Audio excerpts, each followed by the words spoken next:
Hey guys, and welcome to season 4 of the Us People podcast. I'm your host, Savia Rocks, and in this season, we get to remember and reminisce back in time with some of our guests like... Hey, we are Entity, and you're listening to the Us People podcast with Savia Rocks. Peace, my name is Oni. I'm a producer-engineer from Queens, New York. Hi, my name is James Green. I'm a TV presenter, sports reporter and journalist. Hi, this is Joy Langley and I'm the author of Navigating Stress. Hey, this is Travis Glossop. I am a creative radio producer for Kiss FM and you're listening to the Us People podcast with Savia Rocks. We highlight the strengths of our cultures, talking about diversity and inclusion and speaking out loud and proud about who we are. I was never that good. I was determined. I had a love for the sport and that always fueled me. At 49, I was seven years post-divorce after 22 years and 3 kids of a marriage. And so I knew that I needed to figure out what was happening for me and why was this such a severe sort of crack in my identity and how I showed up in the world. It's great. I'm glad because I'll be honest, I didn't really work that hard at uni, so it was good to leave uni and really get on it, really because I also, as a person, I think I value productivity. A lot of people live to work. I think I am one of the work to live guys, but because my work is amazing, that's all right with me.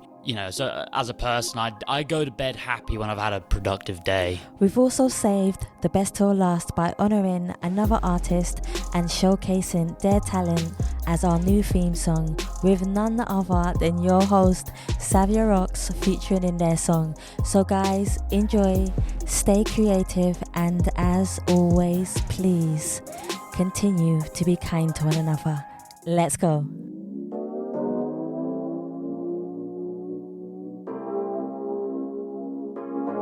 Hi, my name's Morgan Quaid and I'm a writer and music producer, and you're listening to the Us People podcast with Savia Rocks.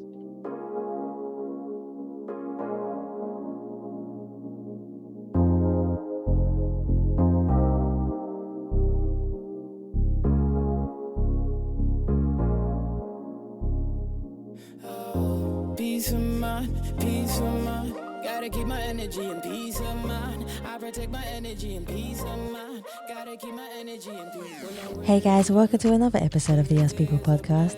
I'm your host, Savia Rocks, and today I am humbled to have Morgan here with me. Morgan is an Australian indie writer of novels, comics, graphic novelist, and also of short stories. He is also a composer and music producer, and I have the privilege of seeing behind him, and he has an epic collection of guitars and everything else. Yeah. So I'm abundantly lucky to see this. But Morgan, I want to thank you so much for taking your time to come on the Us People podcast. How are you? I'm very good, thank you, and thank you so much for having me. Looking forward to it. You're so calm. I love it. Should I be? I can be panicked if you want me to be panicked. No, it feels so nice. Like the energy feels so nice and just tranquil. It's really nice to have that. You don't have it often, but when you do, you appreciate it. So it's really nice to have that. It must be the Australian in me, the kind of laid back, hey, I love mate, sort of thing. I love you guys. You guys are cool. So Morgan, my first question for you is, could you tell us about yourself, but also where you grew up and how that influenced you to be the person who you are today? I certainly can give it a go, yes. So I'll start with where I grew up. So I grew up, the joke that I usually say, which no one enjoys, is I was born at a very young age in the city of Melbourne in Australia, which is down south, sort of the southeast coast. I was a pretty quiet kid, pretty, insular, pretty withdrawn. I loved anything to do with science fiction or fantasy or any imaginative stories where there were new worlds and strange things happening. From as long as I can remember, I was fascinated with that sort of stuff. And then the music sort of came in a little bit later. So I can't really point to anything in my early years in terms of family members or anything like that that really sort of sparked, you know, a passion for writing or anything. No one in my family is a writer. Actually, no one in my family is a musician. So there was nothing handed to me at all. It was probably more, I've always been interested in certain things and just kind of found my own way as I grew up. And then, you know, like with most people, there's this kind of blackout period called the teens, which is just rife with, you know, all sorts of shenanigans and trouble and strife and self-doubt and pity and all that sort of junk. And then you come out at the end of it and you think, okay, what am I going to do with my life? And then, you know, on from there. I like it. That's my early history. I love that. That was pretty cool because that's so true. Going back to my teenage years, yeah, I wouldn't want to go back it's there. Rough. Yeah, it is rough. No. And then you get to your 20s and then you're like, okay, I'm going to mess up a bit more and experiment because that's the prime time. And then you get to your 30s where you say, okay, maybe I should start doing something that I love. You know, and then you get to your 40s, which I can say from personal experience, and then you think, I'm going to be dead soon, so I need to get a move on because what the hell have I done with the first 40 years of my life? Death is looming. I'm on the downward trajectory. My bones are aching. Anyway, that's a positive spin for anyone about to enter into their 40s. Do you know what, Morgan? You just said the maddest. I'm 39. Yeah. It's not the same experience for everyone. That's not to say, you know, that you might not have a completely different experience. That's the magic of 40s, and they say that the 40s are the new late 30s. So you know, I don't know now. I don't think people say that, but let's get it going. It's all relative anyway. I mean, you know, you can be super old and still use the TikTok that the kids are using and such. You know, you can be young and I think we also definitely for men that I've spoken to, because of course I routinely speak to men. I don't know why I said it that way. It's a very weird way to phrase it. But anyway, it's like mentally you get to the age of probably 16 to 18 and you still feel that you're that kind of age. You have the same sort of insecurities and stuff. And so I'll probably be, you know, 80 or whatever I get to and still be, it will somewhere in the bottom of my brain, there will be fart jokes and, you know, silly little, you know, things like that, because that, I just don't think you grow out of that sort of stuff, much to my wife's chagrin. Anyway, sorry, we digress. Enough of the misery of getting older. Back to the podcast. Sorry for derailing that a little bit. I love it. I love it. One question that I do love asking all my guests, which I'm sure you've heard on the podcast before, is my mirror question. So, can you define who you are as a person, but also who do you see when you look in the mirror? But on the flip side of that question, has there ever been a time where you have looked in a mirror and not recognized the person staring back at you? How did you manage to become the person, or come back and be the person that you want to become again?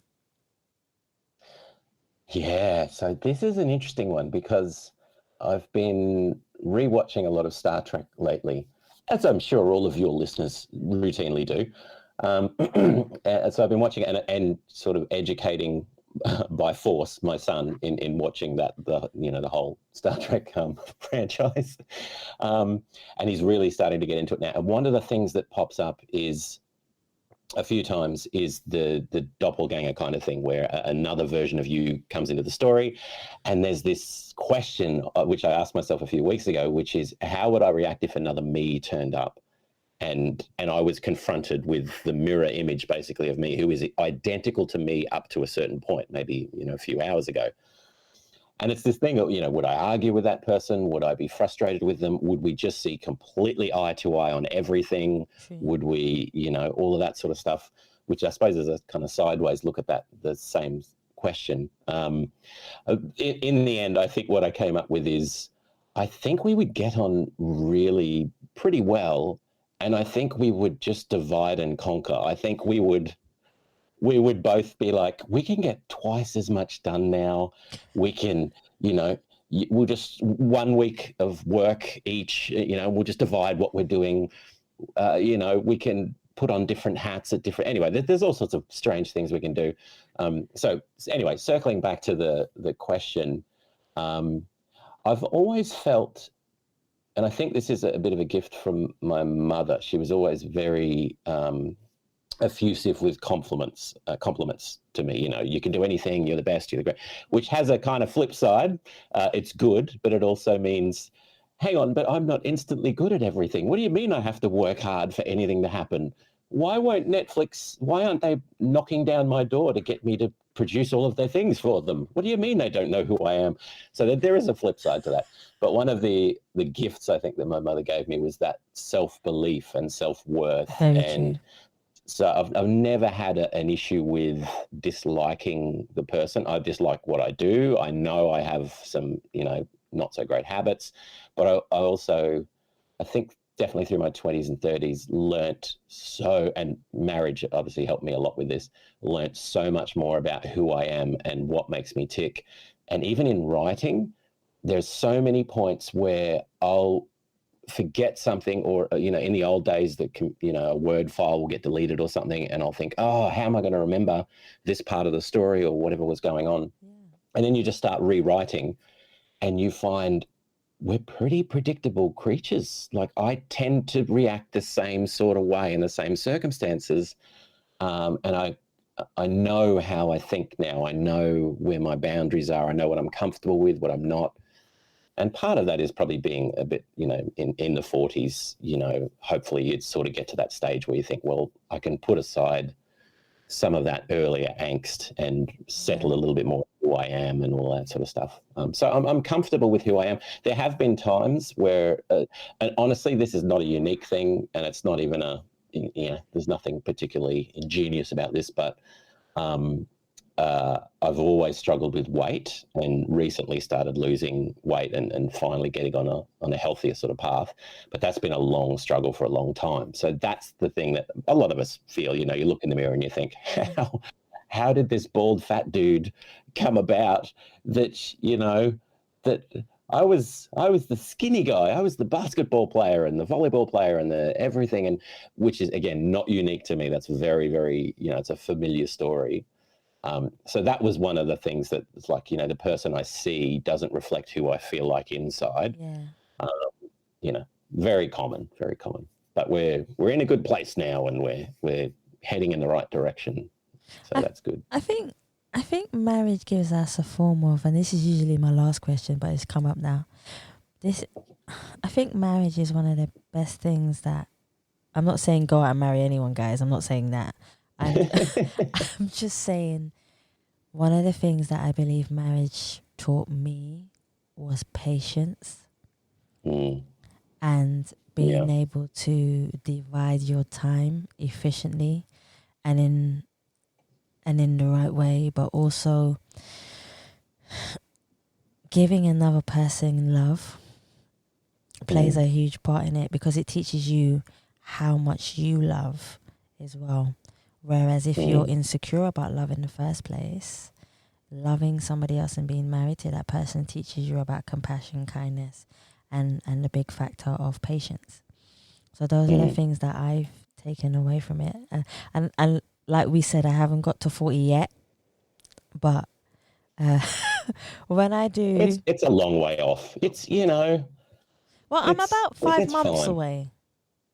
I'm about 5 That's months. a lifetime. What? That's Morgan, so long. 5 months. That's yeah, maybe not. But 40's fine.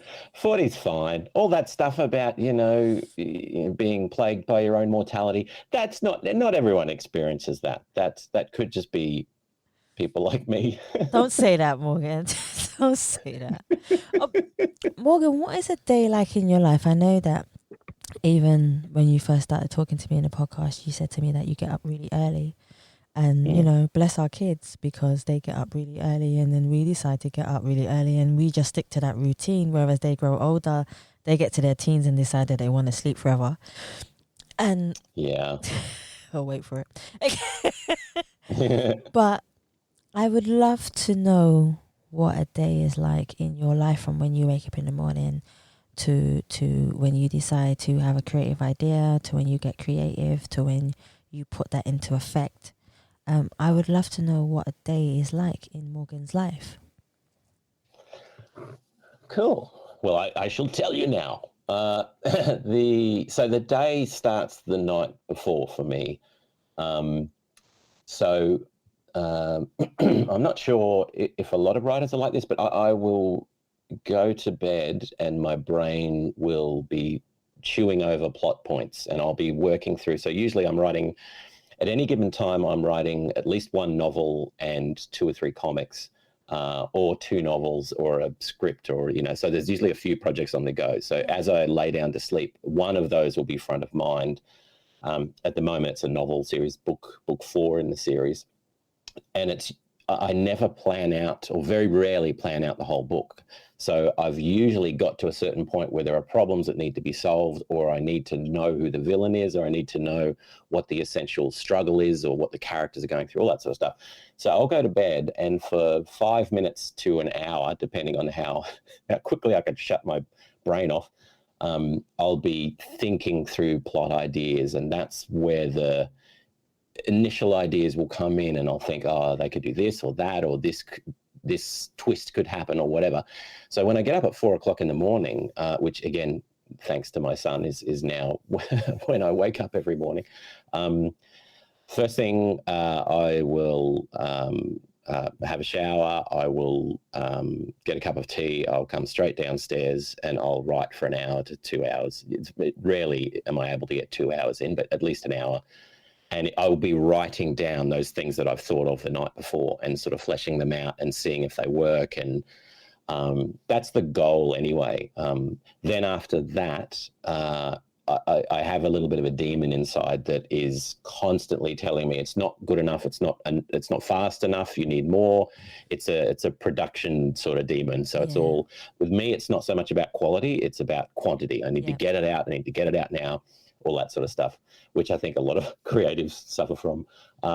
So if I get that hour in the morning, it really helps to calm me for the rest of the day, because I can justify, it doesn't matter if today gets, sidetracked or whatever happens. I've done that thing. The way I like to think about it is brick by brick. You build a kingdom brick by brick, not in one go. So I've built a couple of bricks this morning. That's fine. So usually I'll do that. Depending on how things are going on the music business side, I will potentially put together a loop pack or do some tracks in the following hour, like do some music stuff.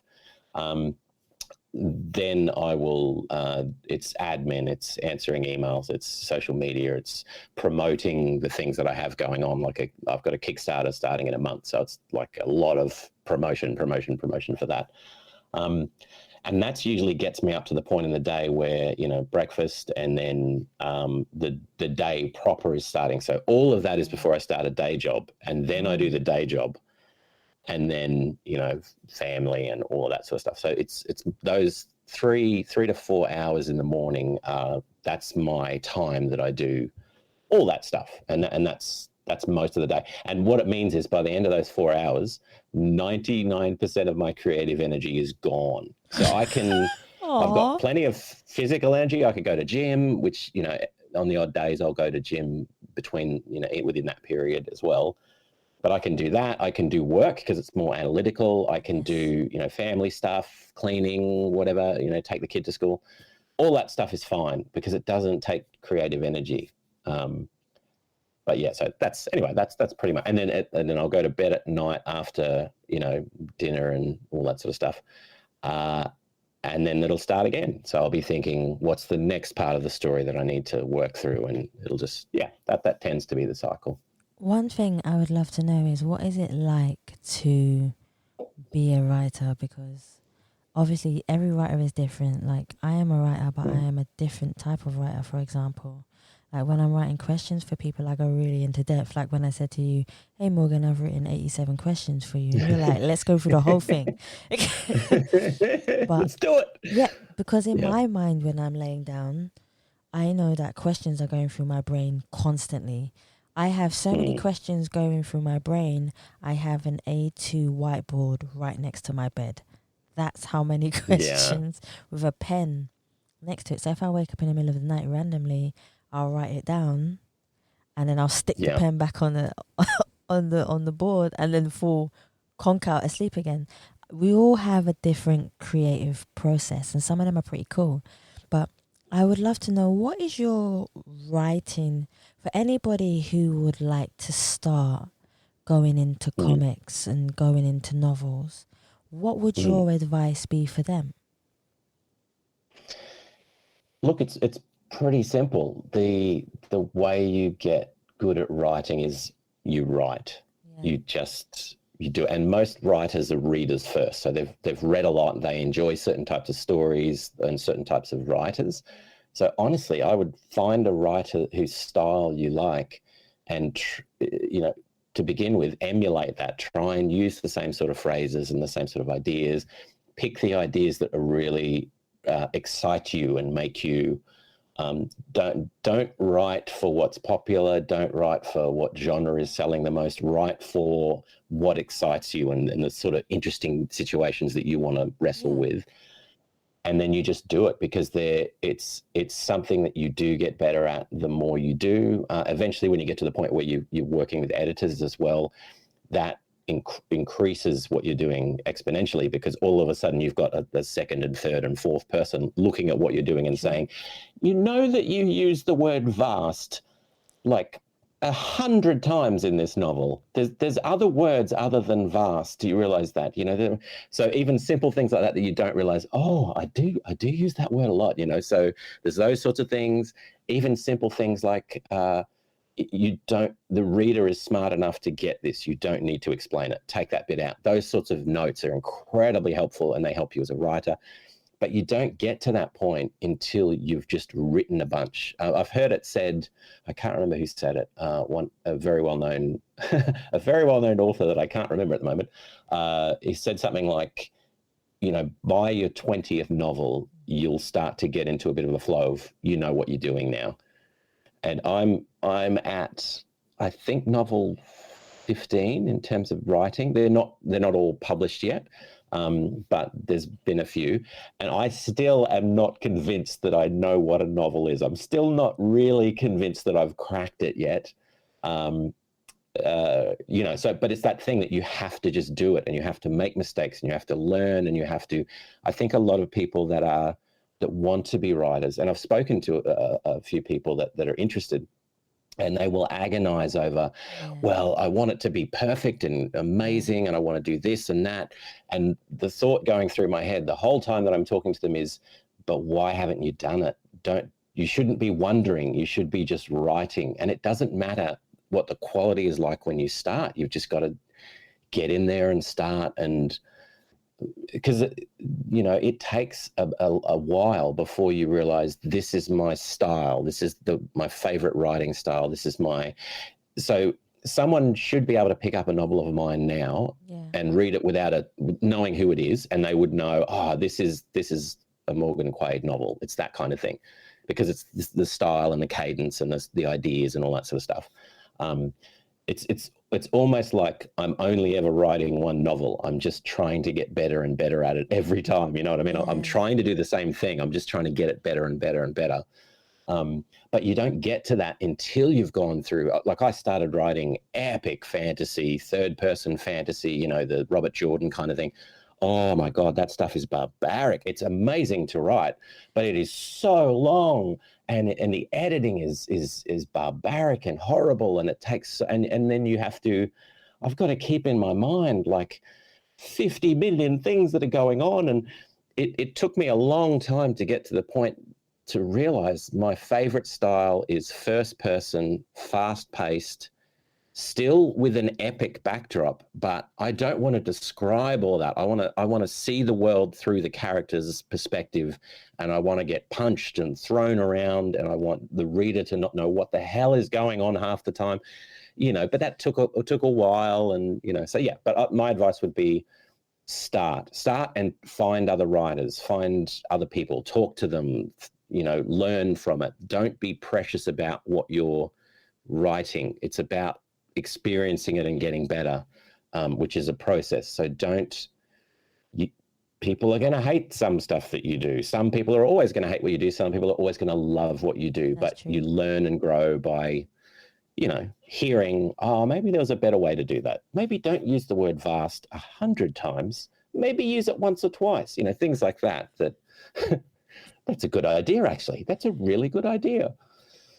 What's the one word you remember using a lot, Morgan? If there was one word that you remember using when you were first starting out, what would it be? Oh, anything long. Anything. Yeah, so anything with I have a terrible memory. So early on, it's very hard for me to, I would use, so there's a way of sort of couching things where you put all the clauses first before you get to the point. So, the classic is, it is incumbent upon me in this day and age to facilitate said discussion in the interests of blah, blah, blah, so that I can say, and then you say the thing. And like all of that waffle comes before the actual thing. I love the lyric nature of that sort of style, and I love a good turn of phrase. So my early writing had a lot of that in it. And what I've had to work on is concision, trying to be more concise, more precise, trying to use words that are defined a certain way. I'll still have words in there that people won't be familiar with everyday vernacular. But I have to be careful, and I have to think, because I'm writing first person now, is this something this person would say? It's something I might say as a writer, but is it something they would say? And then I have to change the language based on that. There are a few words, though, that, and I always struggle with this, I desperately want to use them, but for some reason, I've invented a definition that isn't what they mean. So classic case, excoriate. Such an amazingly potent word that I want to use. And I want to use it to mean ripping the shreds off something. But that's not what the word means. So I can't, I can't use it for that. But in my mind, that's what it sounds like. So I'm all the time. One of the things that I have open when I'm writing all the time is online dictionary, because it doesn't matter how long you've been doing this for. You sort of, how people say, like they might say Pacific instead of specific. They drop the S. I do that a lot.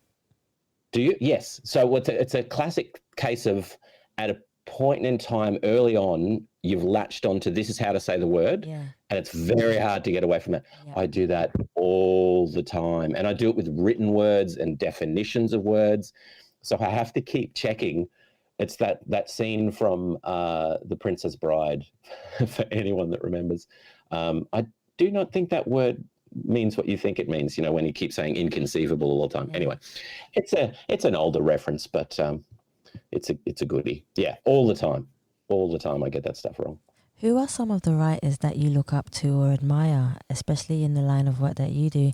And one thing I've noticed, even just talking to you for the short period of time that we have been speaking, as a writer, I can kind of see you transform into characters, if that makes any sense. And I don't know if anybody else has ever told you this, you go very much into different characters, which I find absolutely awesome. That's very, very interesting. And no one has ever said that. But when I'm writing dialogue, in my head or out loud, I will speak the dialogue as the character. Yeah, I can see that. So sometimes even with an accent. So if it's an American character or American accent, it's, that's very true. And in my head all the time, I'm which is, that's part of the secret for me, is you get characters in a certain circumstance, the character so well that in that circumstance, I don't need to know what the plot is going to be. All I need to know is how would they react and what would they say and what voice would they use and gestures and all that. And then the plot kind of takes care of itself, because we're fairly predictable creatures, and characters are fairly predictable. Even if they're unpredictable, they're kind of predictable in that they're unpredictable. So anyway, writers, this is an interesting one. So China Mieville is one of the big ones. Perdido Street Station, and all of those books. I love his stuff, but it is horrific to read. He's just such a dense writer so I don't write that way because it's just far too dense, but I usually listen via audiobook, and I love listening to the phrases. And he's one of those writers that he can have an idea that he puts out in 6 or 7 words. Yeah.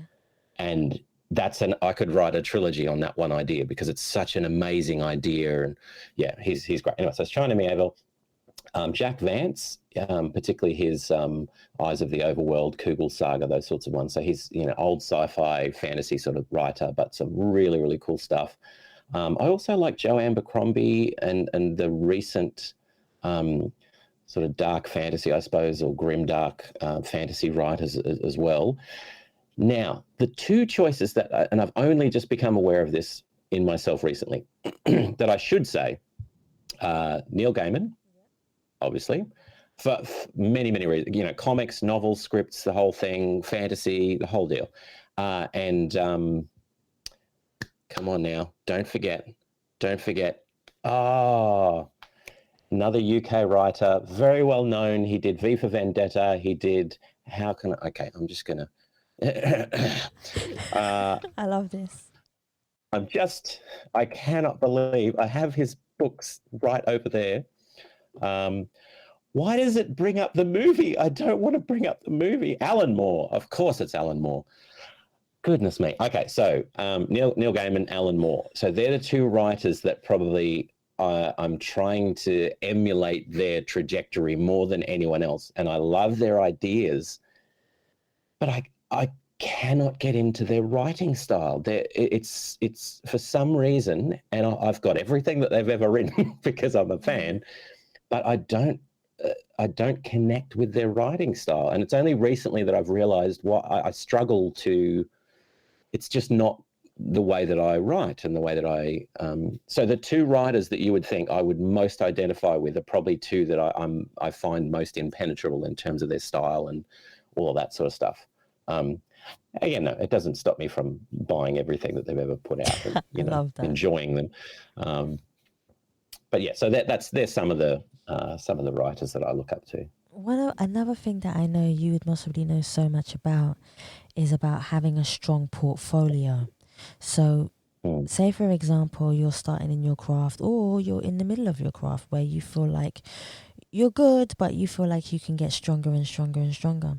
When you're building a portfolio of work, what would you say to people is the best way to present it to clients so that they can take you seriously about in what you do? Because I remember you saying in one of the questions that I did ask you, sometimes we beat ourselves up on whether or not it's good enough or not. And when you have that feeling about your work, it can be quite hard for you to present your work because you yourself don't feel like your work is 100%.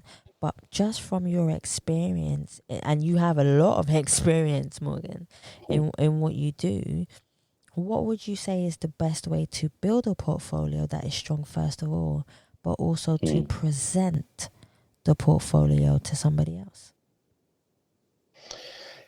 Great question. So yes, I think it's a Japanese saying. I'm not sure though. That whole thing about the first bite is with the eye. Yes, very true. People see before they read. They see before they. It's very big in comic book circles. So the cover of a comic is the thing that sells the comic before the story. The artwork comes first, and then the story is what hooks people and keeps them reading. If your story is terrible, they'll buy your first issue and that's it. If the story is great and the artwork is great, they will be more invested in it. And it's the same thing with writing anything.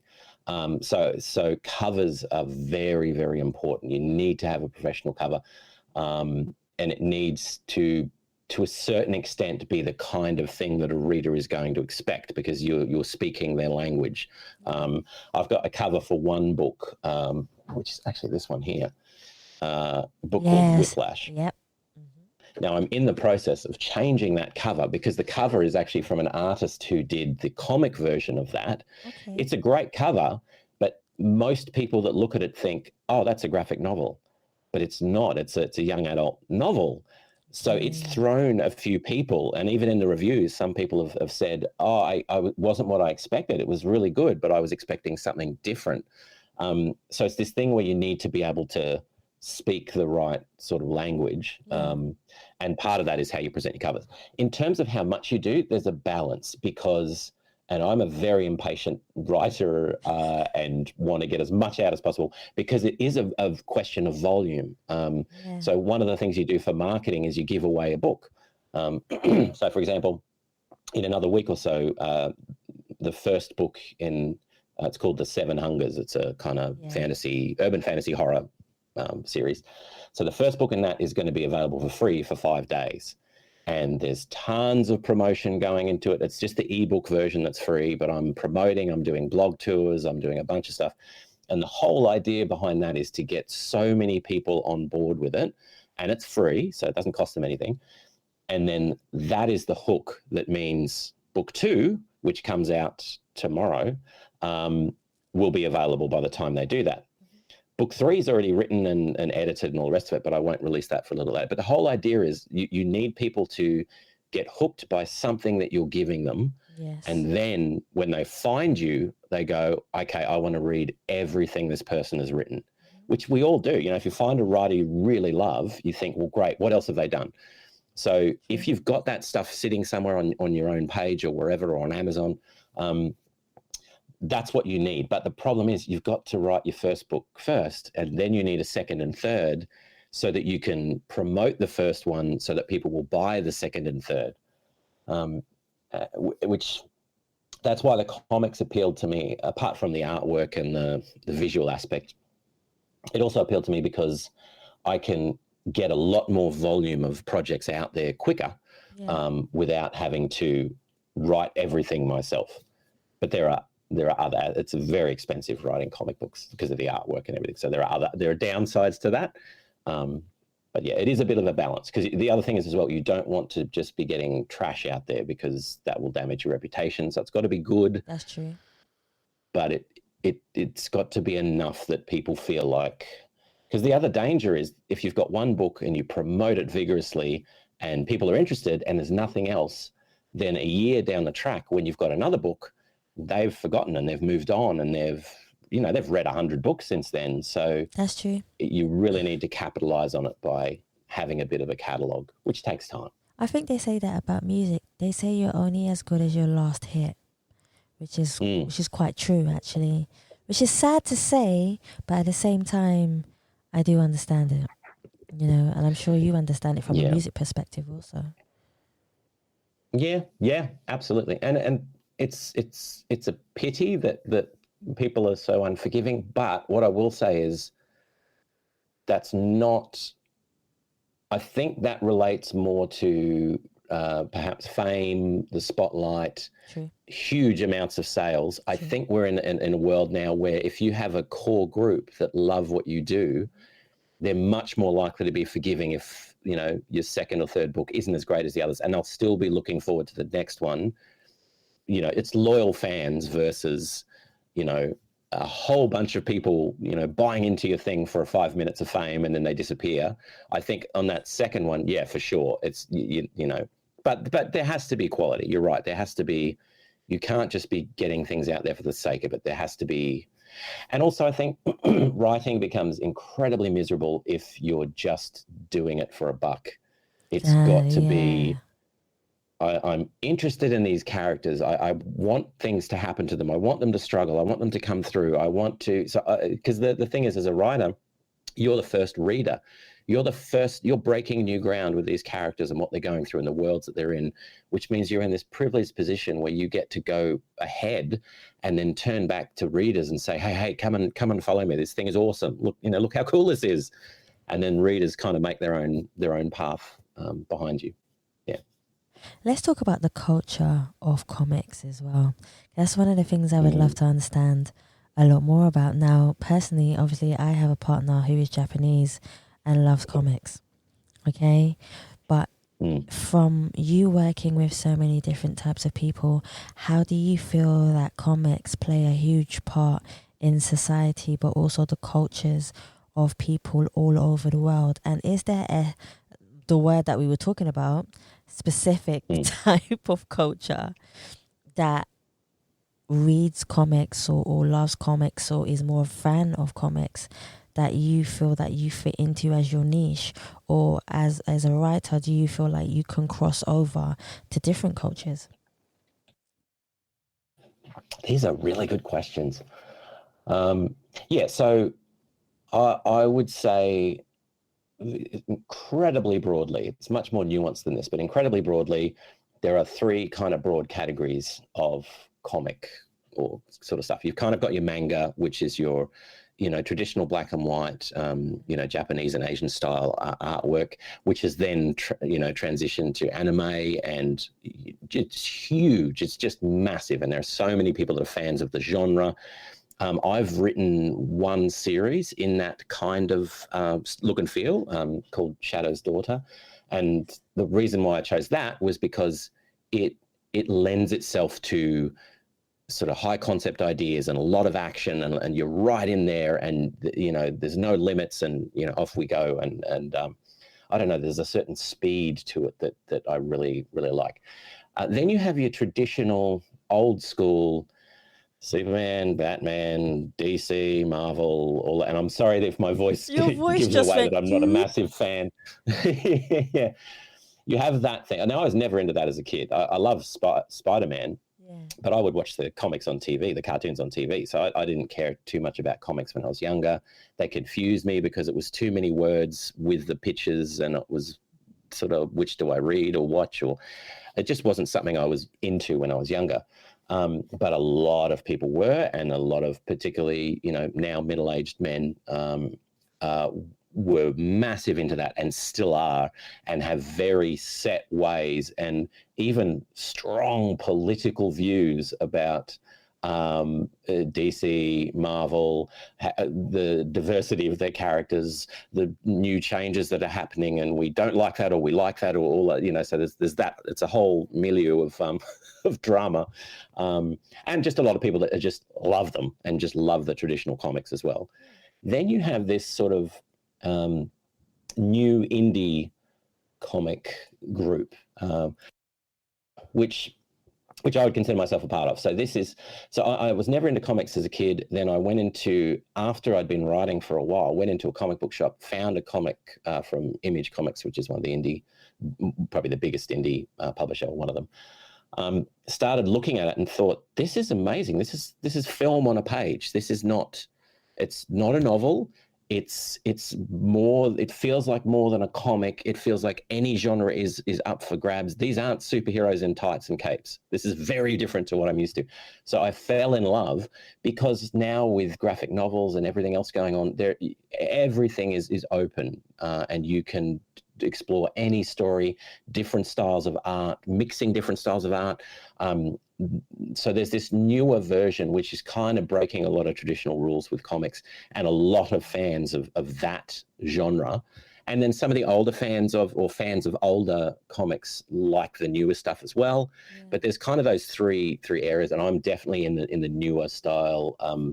I'm not a fan of doing something a certain way just because it's been that way in the past, but also even just seeing what new comics are available over the last 10 years or so has sort of shown me you can do anything. There's no boundaries anymore. You can, and the crazier the better sometimes. That's true. So that's kind of where I like to, and I've done them all. I've done more traditional side, and I've done the manga-ish style, and the more experimental stuff, although not too much of that, but yeah, it's great. I love it. I love that. Our voices are a very powerful tool of freedom and expression, which I always say to people, use your voice because it expresses your being of who you are and what you love doing. But how do you feel that you express your freedom and power within your work? But how do you feel that transitions to other people who are taking your work that you have done, reading it, and they're absorbing the energy that you're giving your work. How do you feel like you express your freedom and power in your work creatively? I think I've had enough feedback now to say something like this is true, because it's a strange thing that how your work is received is not how necessarily you think it's going to be received. It's always surprising when you get reviews come in and you think, wow, I'd never even considered that, or it's always a bit different. But I think I've had enough feedback come in to sort of justify what I'm about to say. So the key thing that I want, and this is why I write first person as much as possible, and I will start very quickly by throwing the main character in the action. Yeah. And I love nothing more than the reader not knowing what is going on for the first half of a book, but being so captivated and hooked that they can't look away because they are desperate to find out, but what? Why is this happening? What is the reason? How has this person deserved any of this? So it's almost like they inhabit the character who is struggling with, what on earth has happened to me? That imparting to the reader that sense of, I have to find out what's going on, but I legitimately have no idea what the hell's going to happen next. And even if I'm guessing, it's not what I thought was going to happen. And this is, again, one of the things I've loved about editorial notes, depending on which editors you use, but I've been privileged to use some great indie editors, and they'll write comments on, use this instead of here, I suggest change this, all this sort of stuff. But occasionally on the side, they'll just have a little note that just says, "Oh my God," with an exclamation mark, or right down the bottom, why did you do this? What, like when it's something that's really harsh to a character or whatever. Yeah. And as a writer, that's the most exciting stuff, because it's like, I genuinely surprised that person and they had no idea what was coming. But when it happened, it's this whole thing of, it's surprising but inevitable. I didn't expect it, but now that it's happened, I think, well, it couldn't have gone any other way. It makes total sense with the story. That's the key to a good twist, I think. And to have people get that buzz out of, well, that rush of like, wow, I just went through that and it hit me smack between the eyes and I didn't know it was coming and it was amazing. And there's a bit of an addiction thing that goes on with that. Once you get that buzz, that's what you want when you read now. I want that thing again. I want to be led down a road and then all of a sudden it takes a complete U-turn and I don't know where I am. And then, yeah, that's the sort of stuff I think that and it's sort of defying, I mean, it sounds a bit pretentious, but, defying the standard, tropes and all mechanisms and those sort of things, doing things that are unexpected. So one of the comics / novels that I've got has a point where the detective, the main character, is sort of talking to this figure who's like a character that he's going to get information out of. And it starts with him, the detective, pulling a plastic Ziploc bag out of his pocket and handing it to this guy. And the Ziploc bag has a toe in it, a big toe, just a dismembered big toe that he hands to the guy as payment for the information that he's about to get. And there is nothing before it that would make any sense at all. It's not explained as to why this is the thing, but it's so unexpected and silly. That just gives me such a buzz, because you think, actually, and one really cool example, I'm sure I might be getting it wrong, but anyway, Guillermo del Toro, sorry, I'm murdering his name. He did that film a while ago now. It's the one with the creepy dude with the hands and the eyes and the fingers. Anyway, I can't remember what it's called. The Labyrinth. He did Labyrinth? No. Yes. Something like that. Anyway, one thing, there's a bad guy in this thing and the bad guy gets shot.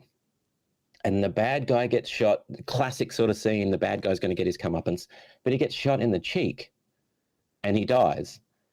And I love that, because I thought every Hollywood movie, they get shot right in the center of the head, because of course that's how you do it, and that's the way it's always done. And just the fact that it was weird and unexpected, and like the cheek, who shoots someone in the cheek? But that's what, I loved it because it was out of the ordinary and unexpected and strange. And so, yeah, that's the stuff that I get a buzz out of, and hopefully readers get a buzz out of that sort of stuff too. One thing you did say to me, Morgan, is you were talking about editors. So, for example, when you're doing your work, when do you know that you have found a really good editor? Because as a writer, I'm sure we go through many editors, and how do you know if you found someone who is doing the graphics in the right way that you want to, that's fitting the story as well? And I know there's so many elements to just put in one story together, but in your mind, could you tell me, when do you know when you have found a good editor? And I know you were saying like when they're saying, oh wow, and stuff like that, and it's really good to hear that, but do you have to have also a connection with the person who is editing your work? Because I believe in life, when you're working with somebody, it's about energy, plays a big part in it. But what would you say about finding an editor, also just finding a team to put your work together? Yes, so there's a two-part answer for this one. So on the editorial thing, I think you're exactly right. I think, so there's different types of editing. If someone's doing line editing, which is going line by line and checking spelling and grammar and all that sort of stuff, it doesn't matter as much that they're invested in the story. Okay. But if you're working with what's called a developmental editor, or more broadly an editor, I think it for me anyway, it only works if I can tell they are gripped by the story. They love it. They're as invested in this thing working as you are. So then their suggestions will be, get rid of this bit, maybe change this. I think if you reworded this somehow, so they won't do the work for you, but they'll say this bit here just doesn't seem to register the way I think you want it to. Maybe change this, change that. That sort of stuff is invaluable. But also even those little bits where they say, oh, I was not expecting this, this is great. Yeah. That's great, because you put that in there, but you're never really sure if it's going to work. But it does take time. And I mean, at the moment, I'm in the process of looking for a new editor as well. So I have an editor, I have two editors, and then a couple of proofreaders as well, all of which will pick up little spelling mistakes and things as well. But it also means they're my first 4 readers. So before anyone else gets to see it, I get a little bit of a view of how well is it being received. And because they've read my other books as well, they will say, this one really hit the mark much more than book 2 did, or this is my favorite, or I was a bit confused about this, or what, which is incredible feedback, because it's a bit of a vacuum being a writer. You just don't know until you get it out there. You've got no idea after you've written the thing how well it's going to be received. Is it hitting the mark? Well, some writers might. I certainly don't. I've got no idea. I've usually forgotten what I wrote in the book because I'm on to the next book, or another, script or something. So yeah, it is a bit strange that way. So finding a team is really valuable, and then finding a team of what are called advanced copy reviewers. So they get a free copy, and then they review it for you, give you an honest review. Having a team that does that that just takes time to build that up. And I'm still in the process of building that team, and people come and go. Like I've lost one editor that's got a full-time job doing in the book world. Yeah. She was amazing, and I'm really sad to see her go. Aww. But the time that I had her was great and really helped me a lot with what I was doing. On the pardon me, on the comic book and graphic novel side, that is much more of a partnership between writer and artist. So it's the same as what you would do if you're putting together an album or something like that. When you need session musicians, you trial them out. You get an artist to do a couple of pages, you see if it works, but it's much more of a business because they're delivering something to you. It needs to be on time. The quality needs to be there. They've got to be reliable with communication, all that sort of stuff. So they might be an amazing artist, but you can never get them to finish anything. Or they're great at the start and then they sort of dip off at the end because another project has come up for them. So it's a lot more business management and managing a team in comics if you're running creator-owned comics. It's different if you're just writing for someone else because you're just writing the script and selling it on. But there is a lot more work. Now, the other thing, I'm about to blow your mind, so get ready for this. No one is ready. I realized a year ago, that a year and a half ago now, that I have this thing called aphantasia, which they've only recently coined the term for it. It essentially means I have no visual imagination. So if I close my eyes and you say, imagine an apple, I just see black, just darkness, nothing else. Pitch black night. If you say imagine a horse, if you say imagine a carrot, imagine a building, I cannot imagine anything. And I've always been that way. I do dream, and I kind of visually dream, but I don't think it's actual. The way I describe it to people is, it's like having a black sheet in front of your eyes, and there are actors behind that sheet acting something out, but you can't see it, but you still kind of know what's going on. And realizing this just blew my mind, because I suddenly realized why so much made sense, particularly with comic books. So with novels, I'll be incredibly detailed where I need to be and all the rest of that. With comics, the initial script will be light on with descriptions of what people look like, because I don't have a clear picture in my mind until the artist draws the image and sends it back. And then I think, that's what that guy looks like. That's what she now looks like. Okay, she's got ponytails. Right, I get it. And, and then I'll negotiate from there. But that's why I lean so heavily on artists, because I don't know how to necessarily represent this, because I can't see it in my head beforehand. I have a rough idea, but I can't, picture it, which is still weird for me to say, but it's apparently like 2% of people or something have a degree of this aphantasia thing. Wow. But yeah, it's amazing. And the sadder side, which again, you never realize you're different to other people, but I can't picture my mother's face at all. So I can't remember what she looks like visually I can't recall an image of my mother's face. I can't recall my wife's face, who is in another room as we speak. My son, I can't recall anything in visual imagination. So Morgan, if for example, you had a picture of your mother, your son, and your wife, right? Mm-hmm. And I gave you the picture and I made you look at it, but then I took the picture away. This is just for listeners to understand it a bit better. If I said, Morgan, now picture them, and because I've just given you the picture, would you would not be able to remember their face at all? Exactly right. So I would, if you said close your eyes and imagine what I've just shown you, I would see black. I would have no clue. There would be no definition or no anything. I would be able to remember specific details, but I wouldn't see any of them. So I can still recall, certain aspects of the hair. Eye color is a really tricky one. That's more from memory than actually seeing. So I'm pretty sure Mum had blue eyes, because that was a connection we both had. But apart from that, I can't see that she has blue eyes, and you know what I mean. So it's this strange. So the rest of the facilities in the brain make up for that. So I can still function. But those horrible tests in school where they say, all right, you need to, imagine 7 times 3 divided by the hypotenuse of the square of the whatever, or imagine a dodecahedron. Close your eyes and do this. I can't do any of that. Now I understand part of the reason why I'm so bad at maths, because of, all of that sort of stuff. But yeah, it is a really weird thing. And I've thought about a lot because the first question people ask is, well, how the hell do you write fantasy horror novels if you can't imagine anything happening? And I think, well, I can imagine it. I just can't imagine it visually. Yes. But it's very difficult to explain how that happens. But yeah, how does that make you feel? It explains why I lean more on people for stuff. Yeah. How does that make you feel emotionally?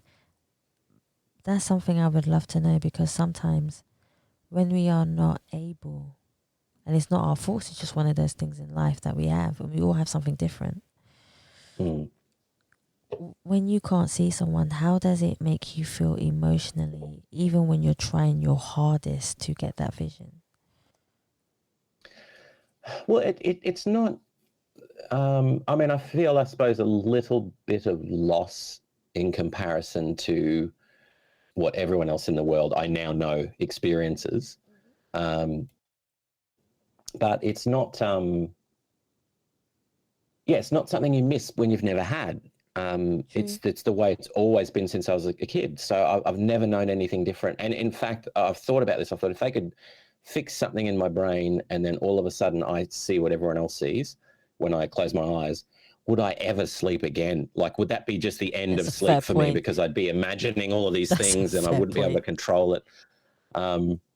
Which is, I mean, it's different having it switched on at a point in time versus living your whole life like that. If I'd grown up with it, I'd be fine. But yeah, it's not something, there's not and again, it's only recently that my mother, as an example, has come up, because she passed a number of years ago.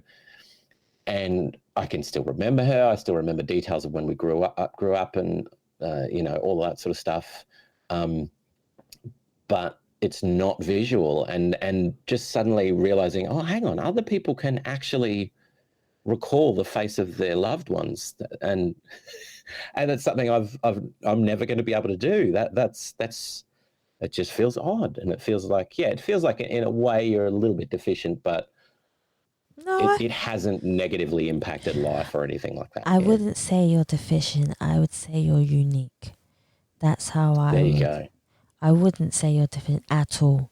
I would just say you're purely unique as an individual. And it's not. There you go. And it's not a bad thing at all. That's how I see it. Yeah. And it obviously hasn't hampered me. No, I think you've done great. I wonder if it's helped. I wonder if not being able to see anything has drawn me to these imaginative kind of things. Yeah. I totally think so. One thing I've loved about this interview is your animated side. And one question I wanted to ask you that I held for a little while was, do you see yourself in any of the characters that you have written about? Because you are so animated as a person, I would love to know, do you see yourself in any of these characters? And if you do, is there a particular character that stands out more than the rest? Yes. I see probably a part of myself in every character.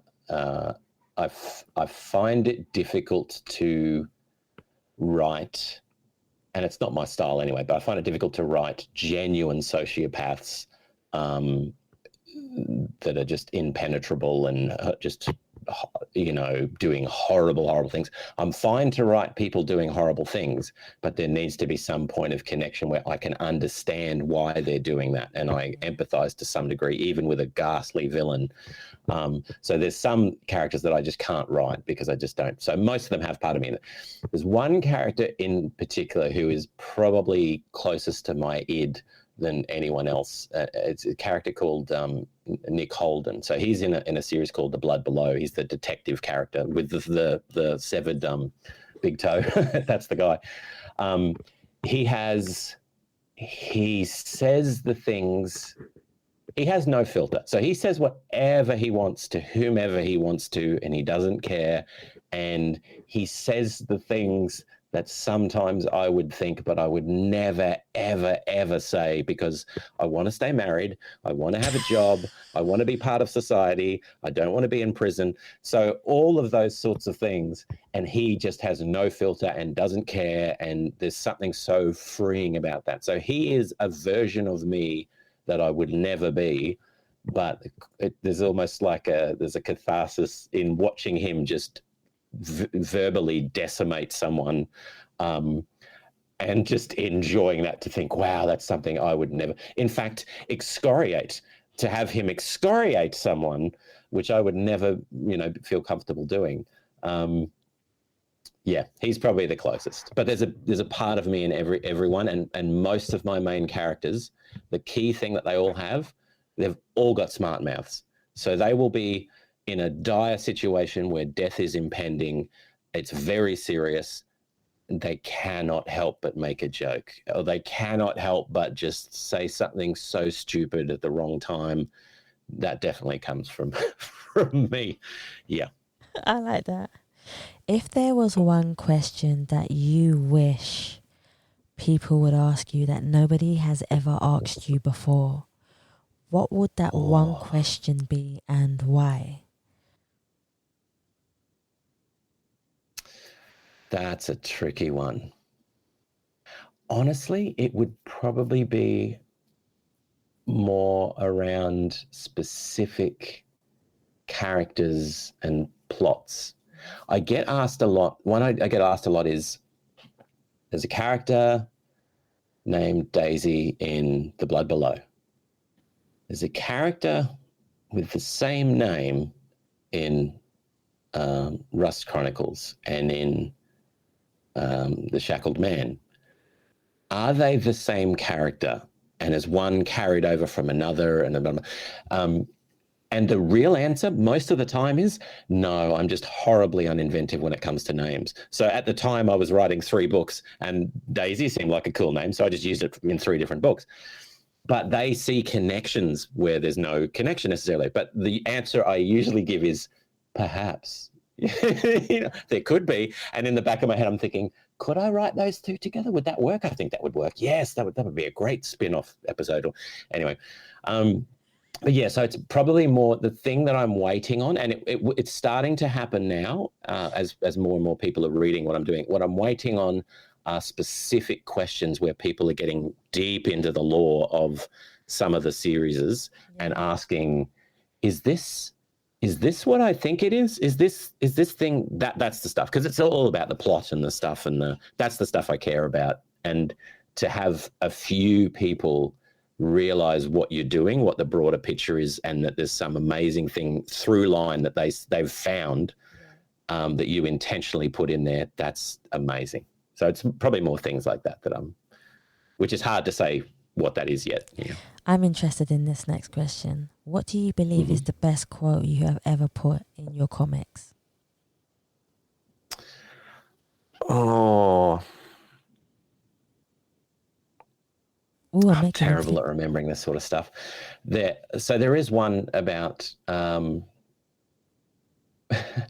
whizzing down your throat if your lungs are on fire. I wouldn't. It's pretty full on, but it's the whole. I know it's definitely in Australia. I won't say the proper version, but it's basically, if you were on fire, I wouldn't whiz on you to put you out because you hate someone so much. Wow. That's one that made it in recently. That was pretty pretty full on. I like that. I like that one. I might have to use it. Yeah. I know you are a big music fan, so it's only fair to put a music question in there for you. So if there was one song that was the soundtrack of your life, what song would you choose and why would you choose that particular song? Oh, I should have thought of this beforehand. Why have I not got an answer prepared for this one? Yeah. It comes up all the time and I never have an answer. It could be The Finish Line by Cake. Is that what it's called? I don't even know what the song is called. It's the one about, the engines running and the finish line and all that sort of thing by the band Cake. Anyway, it's a cool song. And I'll tell you exactly what it's called because I'm looking it up now. It is called Finish Line. No, it's called The Distance. Of course it's called The Distance. I like it. At the moment, I'll say it's The Distance, just because, I don't know, I really like the song and it's quirky. So, why not? If I'm being honest, though, most of my back catalogue is Jamiroquai, so it would be... Oh, yeah, I'm a fan. I'm a fan. There. I'm a fan.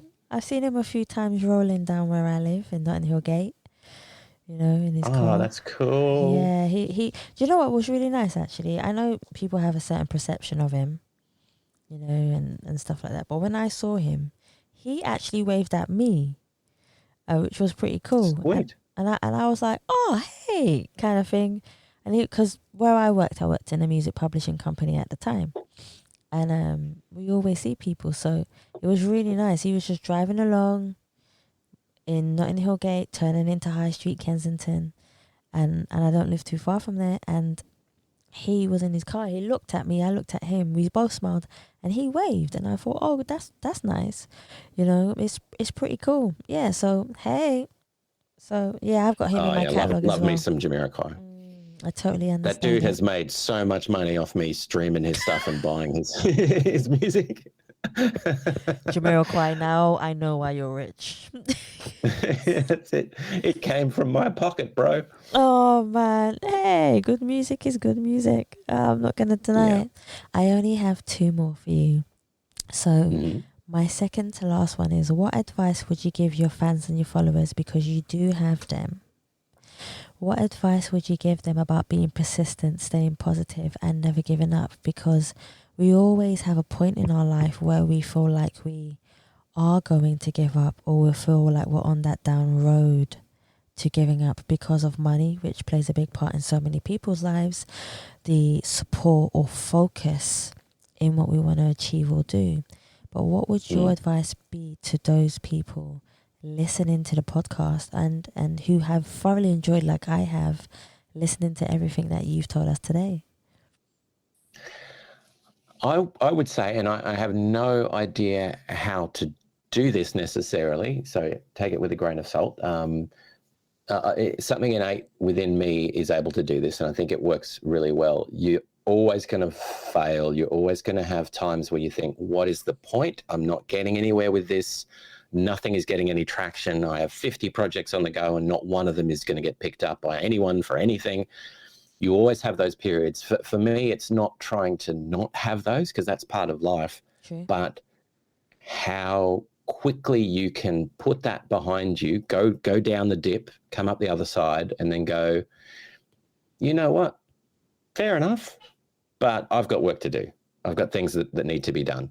Just focus on the work, keep moving, because there's nothing more enjoyable than doing the work that you love and you know, growing the thing that you investing, you know, yourself into. So I'd say the quicker you can get through that, you know, almost like and I'm not using depression in the clinical term here, obviously, but that one day depression, like that one day of this, I feel miserable, nothing's working. The thing that gets me over it is, yes, that's valid, and I'm feeling like that. But the bottom line is, I've got too much work to do to wallow in that stuff. I've just got to get on with it. So, and then when you get on with it, you get excited because the story's there and it's great. And yeah, I love that. Like that. This is really random. I saw your cat on the side of the door.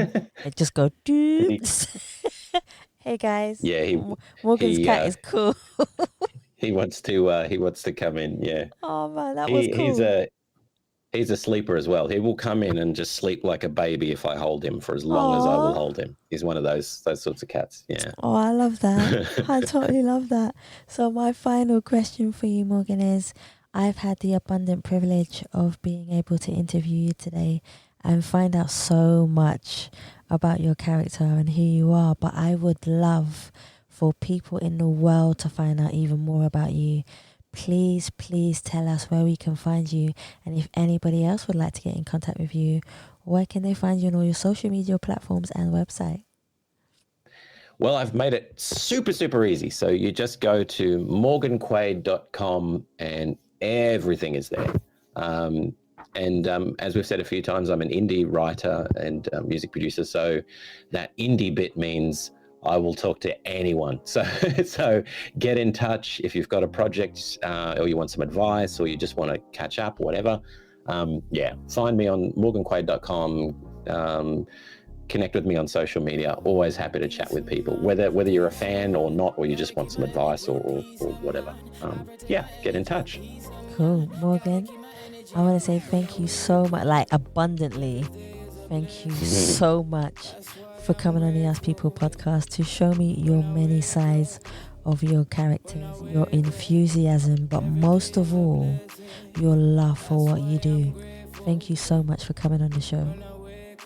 Thank you so much for having me. It's been a blast. You're more than welcome. Oh, guys, I want to thank you so much for listening to the Ask People podcast. And please remember, you can subscribe and leave us a review on Spotify, iTunes, Google Play, and any other platform that you prefer listening to. Please also follow us on Facebook, Instagram, and Twitter. And you can also donate to the Us People podcast by simply going to the Savia Rocks website or just typing in paypal.me/Us People podcast. Guys, thank you so much for listening. Stay happy, stay positive, and as always, please continue to be kind to one another. Gotta keep my energy and peace of mind, peace of mind, peace of mind. I need a solution. Yeah, I'm done. I'm done with her. Yeah, I'm done. I'm done with confusion. Yeah, I'm done. I need a solution. Peace of mind, peace of mind. Gotta keep my energy and peace of mind. I protect my energy and peace of mind. Gotta keep my energy and peace of mind. Peace of mind, peace of mind. Gotta keep my energy and peace of mind. I protect my energy and peace of mind. Gotta keep my energy and peace of mind. Peace of mind, peace of mind. Gotta keep my energy and peace of mind. I protect my energy and peace of mind. Gotta keep my energy and peace of mind. Peace of mind, peace of mind. People say that having a peace of mind is trying to find a consistency of calmness within ourselves, to crave for a clarity that drives us through our emotional journey of life, to never let a person's judgment manifest into a fear inside of us, learning to believe in our ability to shine through the darkest moments and tunnels when we cannot see the light. Patience being our light for forgiveness and strength, to believe in our destiny. If you want real peace of mind, one needs to stop fighting their inner thoughts and embrace them with love, because love is the most amazing and beautiful strength that we have to conquer our peace of mind. Make your thoughts impact a nation by keeping them true and honest, especially to yourself, but make your peace of mind protect you when you don't have strength to embrace anything else. Find your peace of mind by listening to your heart. Peace of mind, gotta keep my energy and peace of mind. I protect my energy and peace of mind. Gotta keep my energy and peace of mind. Peace of mind, peace of mind. Gotta keep my energy and peace of mind. I protect my energy and peace of mind. Gotta keep my energy and peace of mind. Yeah, that was great. That was great. There's some really good questions there I haven't had before, which was great. Yeah. Well, it's good.